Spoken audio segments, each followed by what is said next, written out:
Hi, my name's Roxy and I just want to put together a little bit of information for people who are going through a catheter ablation. I had my procedure done last Thursday and I had it done at Wythenshawe Hospital at Manchester. My cardiologist was Dr. Fox.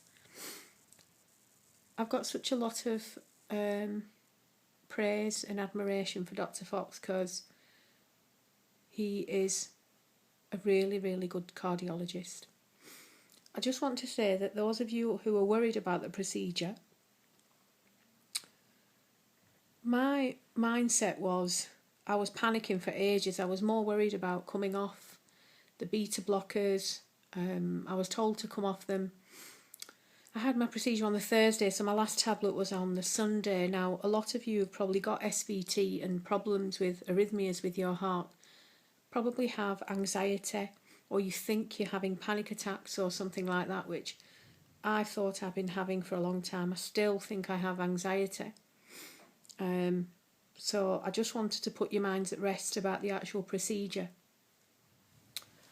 I can't thank the staff at the hospital enough. They were brilliant. I've been putting it off for a long time. I've had SVT for, well, since I was about 15 probably. And it's been a horrific time. I had 5 occasions last year when I was in hospital and I had to have the dreaded adenosine, as most of you probably know about. Horrible. I've been in hospital this year as well on the 7th of January. Okay, so the catheter ablation. I had to be at the hospital for 11 o'clock on the morning. My procedure was to be in the afternoon. I was just so worried. I was trying not to. I just kept praying that everything's going to go okay. My husband's been fantastic, my family as well.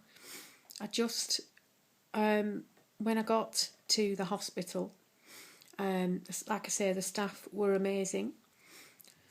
I had already shaved my groin because that's what they ask you to do. I had a pre-op the week before as well, which a lot of you will probably have, and they went through the procedure with me and I got to ask questions, and it's like most people, it's human nature, it's scary. Okay, so I got to the hospital for 11, treated myself to some new slippers because I thought I might as well. I bought some magazines because I thought it'd be a long wait. Okay, so when I got there at the hospital, they booked me in and asked me all sorts of questions and everything, and they put a cannula in my arm, and they took some blood just to make sure, because they couldn't get it on the pre-op. That's the only reason. I don't think they'll have a blood test on the day.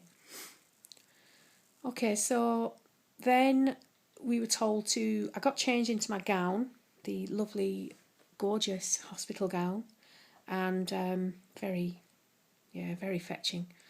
And I got changed and put on my new slippers, and then I was just told to either wait in the waiting room, so I did with my husband. It felt like forever because I was panicking, and the nurses were brilliant. So then what happened, I got took down to the cath lab, cath lab, have I got it right? I got took down to the cath lab for about 1:15. They don't have an actual time, they just kind of ring up onto the ward and then you get took down. So I got took down, I walked across to the cath lab, really nervous, and they kept saying to me, oh, don't worry, you'll have some sedatives and you'll be fine. Then once I got down there, I was introduced to so many different staff. I even got asked which CD I'd like playing. I chose The Lighthouse Family, the song Lifted. So I was tapping my feet away to that. So then I had another doctor, Dr. Chris Skeen, fantastic man. He came over. Then I met the anaesthetist, the radiographer. Everybody came and introduced themselves to me. So I was just to put my mind at rest. So then I got wheeled into the cath lab. Strange place, very technical. There were screens everywhere. Darkish room, and then I think I got freaked out a lot by just looking at everything, thinking, oh my God, this is it.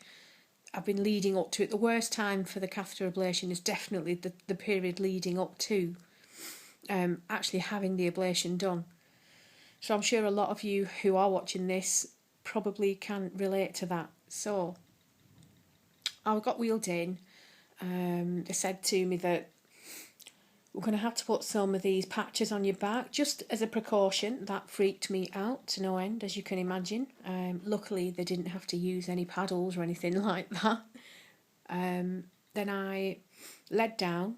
I saw all the doctors again. There were loads of people behind a screen. Then they have a camera x-ray machine that is directly above you, always taking pictures of different positions of the heart. It kind of moves around. It's quite big. Don't get freaked out by that because it's literally just taking pictures.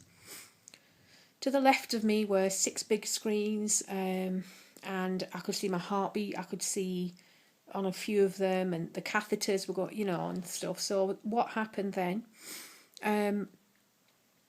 The anaesthetist, he splashed something on my leg just to make it numb, obviously, and that was cold, really cold. And then he splashed something else, and then they must have gone in. I had only a bit of sedative. I think I was more surprised at how awake I actually was during the procedure. I really thought, after looking at other videos on YouTube and learning about the procedure, I really thought I'd be drowsy. I'd wake up in the recovery room. I wasn't personally like that. I was awake. Did I feel more relaxed? I'll be honest with you, I didn't at that point, not that much. So they topped me up with a bit more sedative.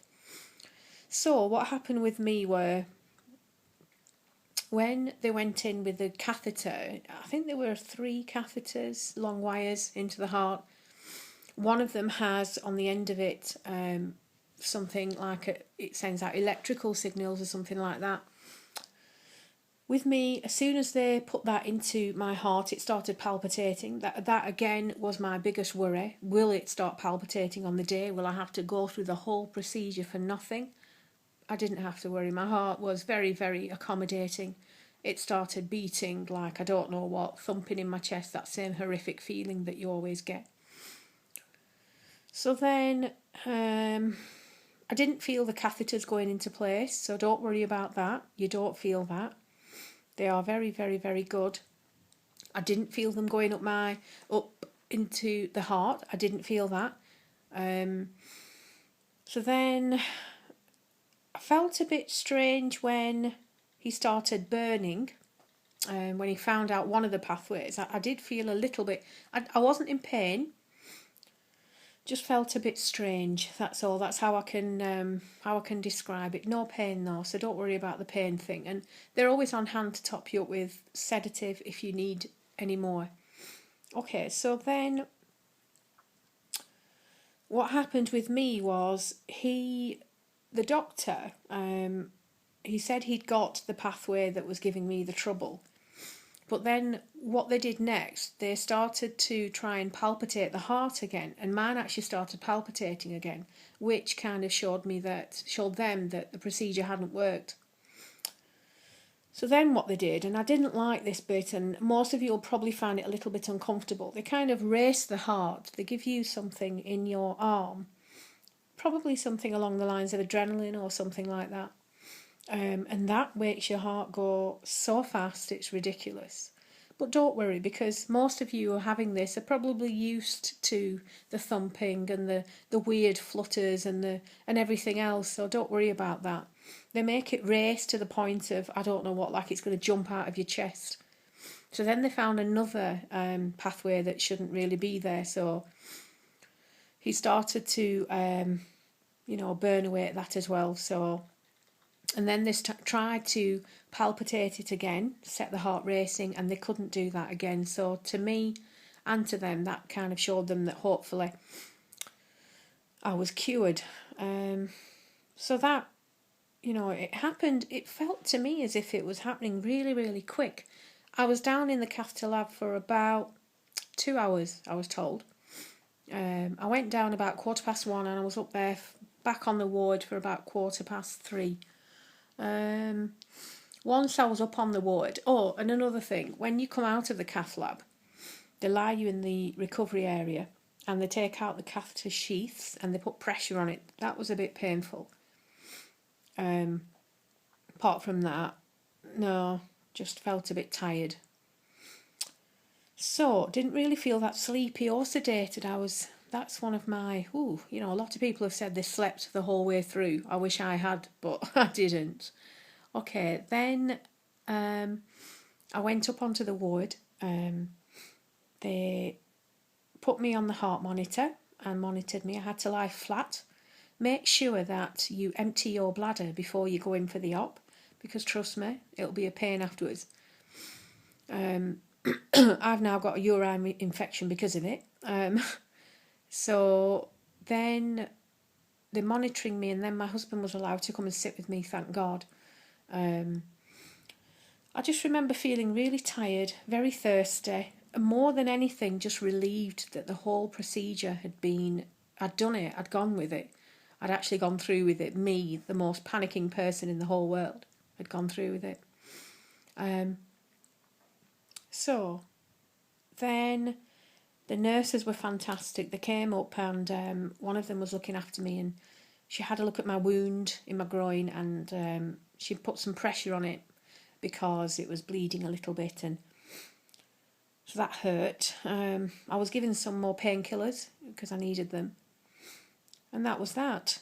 My heart was beating okay. It was beating quite regularly at that point. Now, what happened with me later, they do say you can either go home later on in the day or the day after. I wanted to go home on the same day and recover at home, because hospitals, as lovely as they are, the meals and everything, it's changed a lot, but you just want to go home, don't you? So, okay, so they were monitoring me for a long time. Got to 7 o'clock, I thought, right, I'll try and sit up in the chair. I couldn't, I was just so dizzy, I felt really, really dizzy.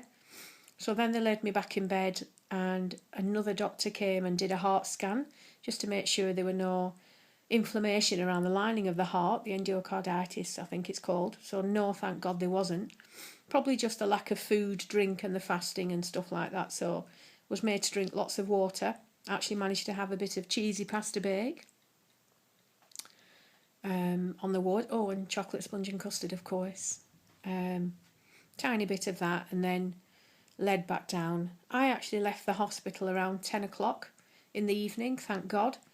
We travel quite far because we live about an hour's way from the hospital, so my husband drove me home. Couldn't really walk that much. I felt very tired with a few steps. That was awful, feeling so needy, because I'm a very independent person.